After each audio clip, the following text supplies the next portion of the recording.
Hello and welcome to the January 2016 MTFR monthly update. This month I want to start with an explanation of a little bit of a change on the volunteer membership process that we're instituting moving forward in our system. Historically, we've taken volunteer membership on a monthly basis as folks apply to our system. Moving forward, starting in the month of April, we're going to a quarterly orientation process where all new volunteers will be required to come quarterly on the first Monday of January, April, July, and October every year to a required orientation session.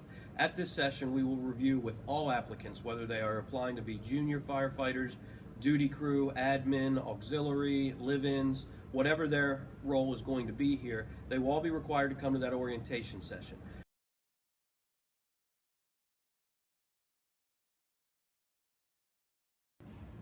By having the prospective volunteer applicants attend a standardized quarterly orientation session, that will allow us to treat all prospective volunteers the same and be able to provide them with the same set of information. It will also allow us to issue gear, uniforms, key fobs, ensure that we have pat tags created for everyone.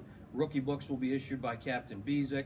It will allow us again to review all the forms, primarily beneficiary forms, emergency contact forms, and so on. This will certainly be a change from the way we've processed volunteer applications in the past.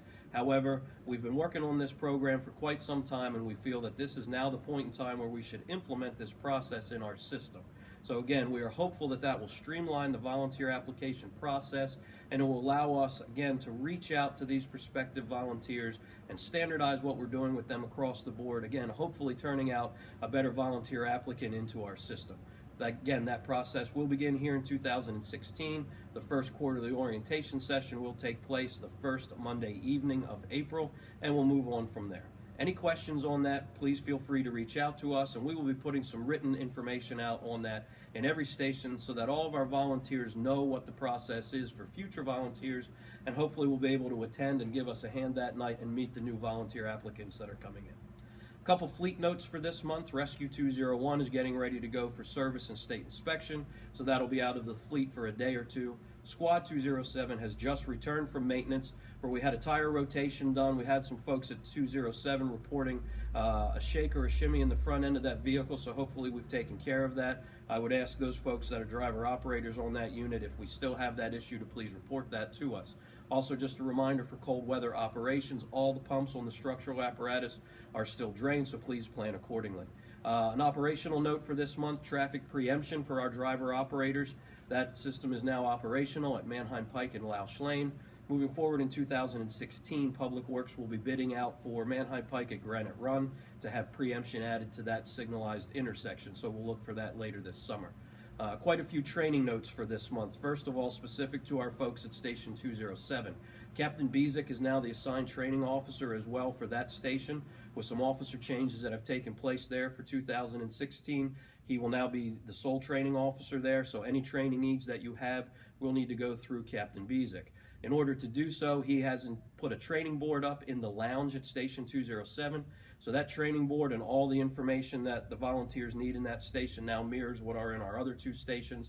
So again, check the lounge at Station 207 for all of that information. One item that you'll see appearing on the training boards in the very near future is the most current revised copy of the MTFR training grid. I would ask all personnel to verify on the training grid your current CPR, AED, and hazmat operations or technician level refresher dates.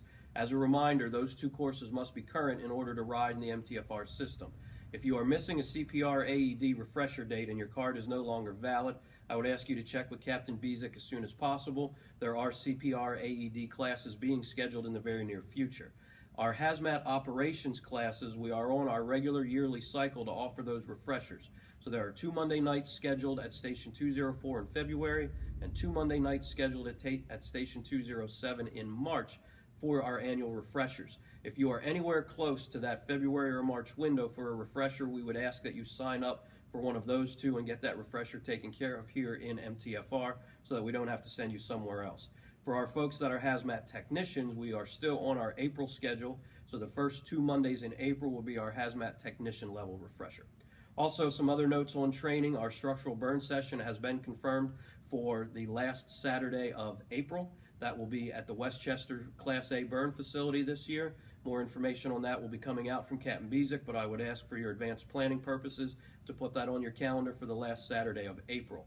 Also, this coming Monday, which is February 1st, Monday night training, just a refresher, we have PPL Utility coming in to do a class on electrical safety. So I would encourage everyone, if you can, for Monday night, attend Monday night training, because that will be an excellent class. Finally, for this month, I would be remiss if I didn't provide a gigantic thank you. Last week, starting on Friday evening and running into Sunday evening, we had a 48-hour weather event where we had about 30 inches of snow here in Manheim Township. It's been quite some time since we've had a snow event of that magnitude.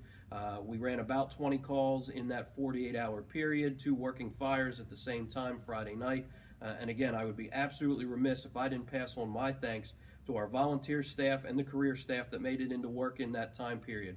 Again, we were stretched thin, staffing was low, 20 calls in 48 hours with 2 working fires is a pretty incredible workload, and everyone stepped up. We would absolutely not have been able to do what we accomplished in that 48-hour window if it wasn't for you, our volunteer and career staff that is dedicated to the Manheim Township Fire Rescue System. So again, all I can do at this point is pass on my sincere thank you. That thanks is also being echoed from the Township Manager and our Board of Elected Officials, who wanted me to pass that on to you as well. So for everyone that participated from Friday night to Sunday night, thank you very much for your service. That's all for this month. Stay safe, and I'll look for you in February.